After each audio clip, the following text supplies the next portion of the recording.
com Nissan aqui, rapaziada, a Versa. Modelo novo já, tá? Barulhozinho que ele tá fazendo aí, rapaziada. Ali, ó, tá ouvindo? E aí, rapaziada, consegue ouvir aí? Então agora a gente vai atrás do diagnóstico aí, tá? A continuação do Versazinho, tá?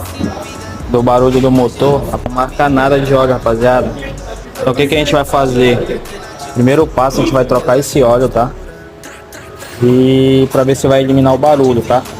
Porque galera, já riu o óleo. Olha a quantidade que tinha de óleo aí, meus amigos. Muito pouco óleo, não dá nem meio litro, tá? E pra minha surpresa, olha o filtro. Seco, seco, seco, nada de óleo. Então tenho quase certeza que esse barulho aí, rapaziada, é falta de óleo. Nunca tinha visto isso, primeira vez. Então é isso, meus amigos. Gostou da dica? Deixa aquele likezão, se inscreva no canal e é nóis.